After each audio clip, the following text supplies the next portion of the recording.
ಕೋತಿ ಮತ್ತು ಮೊಸಳೆ. ಒಂದು ನದಿಯ ತೀರದಲ್ಲಿದ್ದ ಮಾವಿನ ಮರದಲ್ಲಿ ಬುದ್ಧಿವಂತ ಕೋತಿ ಮಿಂಟು ವಾಸಿಸುತ್ತಿತ್ತು. ಒಂದು ದಿನ ಹಸಿವು ಹಿಡಿದ ಕಳ್ಳು ಎಂಬ ಮೊಸಳೆ ಬಂದಾಗ ಮಿಂಟು ಅದಕ್ಕೆ ಮಾವಿನ ಹಣ್ಣುಗಳನ್ನು ಕೊಟ್ಟು ಸ್ನೇಹಿತನನ್ನಾಗಿ ಮಾಡಿಕೊಂಡಿತು. ಆದರೆ ಕಳ್ಳುವಿನ ಲೋಭಿ ಹೆಂಡತಿ ಕೋತಿಯ ಹೃದಯ ರುಚಿಯಾಗಿರಬೇಕು, ಅದನ್ನು ತಂದುಕೊಡು ಎಂದು ಆದೇಶಿಸಿತು. ಕಳ್ಳು ಮಿಂಟುವನ್ನು ಮನೆಗೆ ಬರಲು ಆಹ್ವಾನಿಸಿ ತನ್ನ ಬೆನ್ನ ಮೇಲೆ ಕೂತಿಸಿಕೊಂಡು ನದಿಯಲ್ಲಿ ಮಧ್ಯಕ್ಕೆ ಬಂದಾಗ ನಿಜ ಹೇಳಿತು, ನನ್ನ ಹೆಂಡತಿ ನಿನ್ನ ಹೃದಯ ಬೇಕೆಂದಿದ್ದಾಳೆ.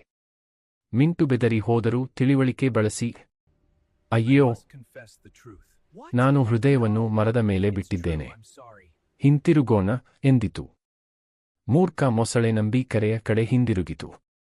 ತಲುಪುತ್ತಿದ್ದಂತೆ ಮಿಂಟು ತಕ್ಷಣ ಮರಕ್ಕೆ ಹಾರಿಬಿಟ್ಟಿತು ಮತ್ತು ಹೇಳಿತು, ನೀನು ಸ್ನೇಹವನ್ನು ದ್ರೋಹ ಮಾಡಿದ್ದೀಯಾ? ಲೋಭದಿಂದ ನೀನು ಒಳ್ಳೆಯ ಸ್ನೇಹಿತನನ್ನು ಕಳೆದುಕೊಂಡೆಯಾ? ಫಾ. ಲೋಭ ಮತ್ತು ದ್ರೋಹ ಸ್ನೇಹವನ್ನು ನಾಶ ಮಾಡುತ್ತವೆ, ಬುದ್ಧಿ ಬೆಲೆ ಮಾಡುತ್ತದೆ.